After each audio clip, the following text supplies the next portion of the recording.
Your next YouTube short is going to go viral, and here's why. In the last year, I've made 54 YouTube shorts, and 6 of them have got over 1 million views, which means that 1 in 9 of the shorts that I post is going viral, and it's not just luck. Even the shorts that didn't get a million are still getting hundreds and thousands of views, and that's because they all follow the exact same blueprint that forces the algorithm to recommend them over and over again. So after watching this video, your next million view short could be less than 9 posts away, and if you really follow every single step that I'm about to tell you, it could be your next one. Now, the first thing that you need to get right is something I like to call the 3-second thumbnail. And I already know what you're thinking. YouTube Shorts don't have thumbnails. And yep, you are technically right, but let me explain. There are 3 key elements to a great YouTube thumbnail. It's eye-catching, it has a clear message, and it's intriguing enough to click on and start watching. But what's this got to do with shorts? When you post a YouTube short, it just gets thrown into the feed with millions of other videos. Nobody chooses to click on it. People just scroll through the selection of videos that YouTube chooses until something catches their eye. So the opening 3 seconds of your video needs to convince somebody to stop scrolling and keep watching. So this is your 3-second thumbnail. Your intro needs to include the exact same elements as a great YouTube thumbnail that goes hand in hand with your idea and your title. You first need to find an irresistible video idea that people want to see.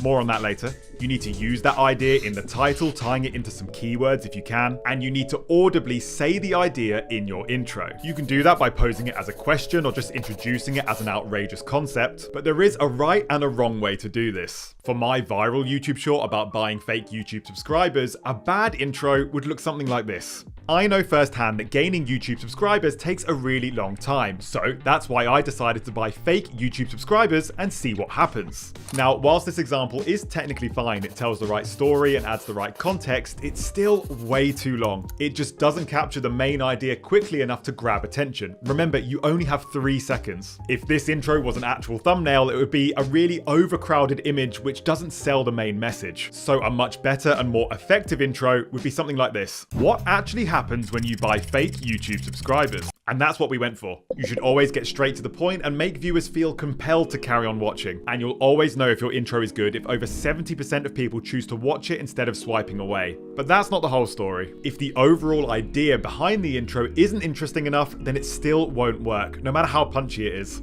And finding the very best ideas for your videos isn't always easy, but when it comes to my channel, we have a method for that. All 6 of my viral shorts are based on long-form videos that I'd already made. So I'd already done all of the topic research and SEO, so in most cases I already knew that these ideas work because they've already got views. But even if you don't have a library of long-form videos to look back on, you can still very easily find good ideas that work. You need to research your niche, know your competitors, and see which concepts are working for them, then put your own spin on them. My fake subscribers idea has been done a million times before in a million different shorts, but I put my own spin on it, I added some extra value, and it worked. The truth is, most viewers on YouTube love recognizable concepts because they know what to expect. And by the way, you shouldn't just use YouTube as inspiration either. Posts that go viral on any other platform are also a great place to find ideas because, again, there's proof that people are interested in them. Tweets or Instagram posts can be a great source of facts or interesting perspectives that can be turned into shorts videos. But sadly, finding a great idea and grabbing attention in those first 3 seconds just isn't enough. In fact, if your overall retention is below 70%, I guarantee you'll stop getting views. You want every retention graph to look like this,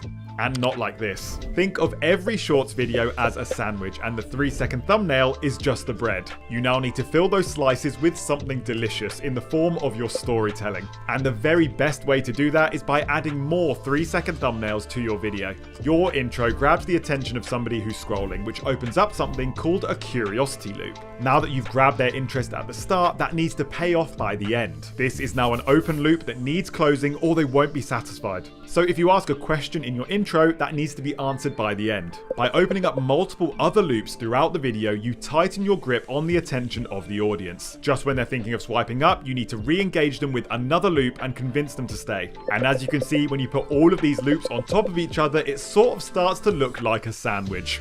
Sort of. In this same fake subscribers video, I used 4 more mini hooks throughout the 32-second short, and they come in all sorts of different forms. One of them is a twist, one of them is a joke to break up the tempo. The other 2 just hint that something bad is about to happen, so it gives a reason to carry on watching. And the best way to make sure you're putting together the best sandwich possible is to have a recipe. You need to write a script for every single video. This process helps to condense the information to the bare essentials and avoids any repetition or rambling. If you already have a long form script from a previous video, this can make things a little bit easier, because it's normally just a case of condensing that down, removing all of the filler, and just keeping those essential moments. Add in those mini thumbnail moments, and if you really want to boost your overall retention, there's something else you have to try. Now, a lot of people in the comments have told me that they hate this method, and granted, it is a little bit of a gimmick, but the fact of the matter is, it works. This shorts retention graph is flat, which means that most people aren't leaving my video at the end, and this makes the algorithm love you. And one of the main reasons why it's so flat is because of what happens right at the end of this short. I stopped getting recommended as well. So that is what actually happens when you buy fake YouTube subscribers. Notice how this video never sounds like it's wrapping up, and it seamlessly loops back around to the start of the video. And again, this is why scripting is such an important step. You need to plan for these moments before you film. And from here, we get to the most important step. To send multiple videos into the millions of views, you need to repeat this process exactly. I followed these exact tips for every single one of my viral shorts. They're all based on great long form ideas, they have quick, strong intros, they have multiple mini intros throughout, and they all loop back around to the start. They're all at a very similar duration, I use the same background music in every upload, I even film in the same place. Being successful with YouTube Shorts is about repeating a blueprint that works. But also, don't panic if your videos don't get views right away. All of my viral shorts took about 3 months before they really blew up, so be patient, and if you got the formula right, the views will come. But if your YouTube shorts still aren't getting views, even after months and months of uploading, I guarantee there's 2 things that you're getting wrong, and I tell you how to fix them right here.